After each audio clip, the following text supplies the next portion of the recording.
দুর্নীতি বন্ধ করো, দুর্নীতি বন্ধ করো,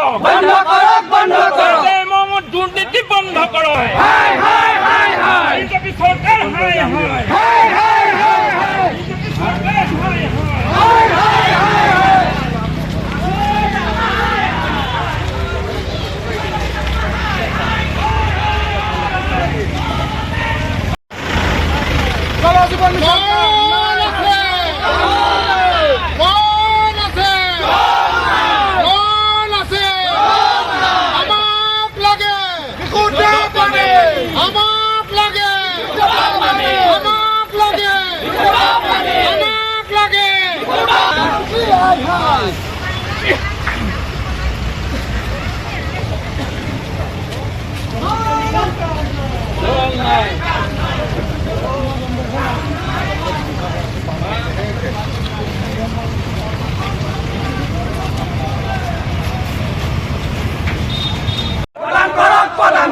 যে জামা দুর্নীতি বন্ধ করক, বন্ধ করক, বন্ধ করক।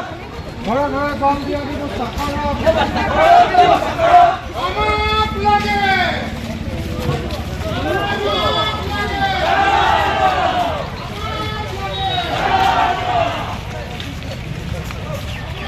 প্ৰদেশ কংগ্ৰেছৰ নিৰ্দেশ মৰ্মে আমাৰ গমাৰিগুৰি ব্লক কংগ্ৰেছৰ উদ্যোগত আজি এই ব্লক কংগ্ৰেছৰ সমূহ মণ্ডল একত্ৰিত হৈ আমি ইয়াতে জল জীৱনৰ বিৰুদ্ধে, জল জীৱন আঁচনিৰ বিৰুদ্ধে, চৰকাৰৰ বিৰুদ্ধে দুৰ্নীতি, যে জল জীৱনৰ এই আঁচনিসমূহত দুৰ্নীতি হৈছে। জল জীৱনৰ আঁচনিৰ শ্লোগানটো আছিল ঘৰ ঘৰ মে নল, ঘৰ ঘৰ মে জল। এতিয়া মানুহে কৈছে নল আছে জল নাই। এই যে নল আছে জল নাই, আকৌ বিজ্ঞ লোকে কৈছে যে জলেই জীৱন, জল অবিহনে জীৱন বিফল। গতিকে পানী এটুপি যদি, বিশুদ্ধ পানী এটুপি অসমৰ এই স্বাধীনতা এই 70-80 বছৰৰ পাছত মানুহে নাপায়, তেতিয়াহ'লে এই চৰকাৰখনে মানুহক কি দিব? জল জীৱনৰ আঁচনিৰ নামত দিল্লীৰ পৰা কংগ্ৰেছৰ এই হিমন্ত বিশ্ব শৰ্মা চৰকাৰে হাজাৰ হাজাৰ কোটি টকা সৰকাই আনিলে আৰু আঁচনিৰ নামত তেওঁলোকে কমিশ্যন ৰাজ সৃষ্টি কৰি সোপাকে খালে। ৰাইজে কৈছে যে আমাৰ তেজ খালে, তেওঁলোকে টকা খোৱা নাই।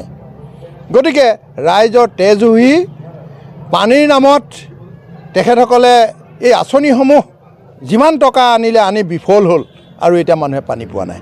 সেইকাৰণে আমি ৰাইজৰ অনুৰোধ মৰ্মে আৰু গণতন্ত্ৰত বিৰোধী শক্তিশালী নহ'লে গণতন্ত্ৰ বিফল হয় বুলি কৈছে।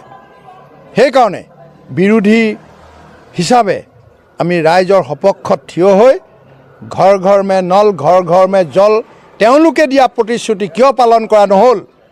ৰাইজৰ ধন কিয় আত্মসাৎ কৰা হ'ল? সেই টকাবোৰ ক'লৈ গ'ল? তেওঁলোকে কি কৰিলে সেইবিলাক টকা?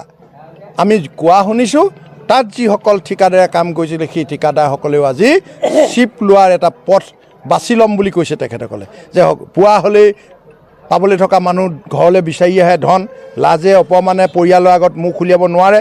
সেইকাৰণে কৈছে যে ঠিকাদাৰসকলে আমি এটাই পথ বাছি ল'ব লাগিব, সেইটো হৈছে আমি আত্মহত্যা কৰিব লাগিব।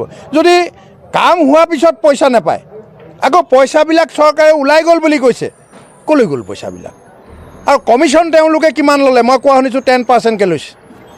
গতিকে মন্ত্ৰী সেই মদাগৰ ঠিকাদাৰসকলৰ পৰা কোটি কোটি টকা কমিশ্যন লৈ এই আঁচনিসমূহ বিফল হোৱাৰ কাৰণে ৰাইজ ব্যথিত হৈছে।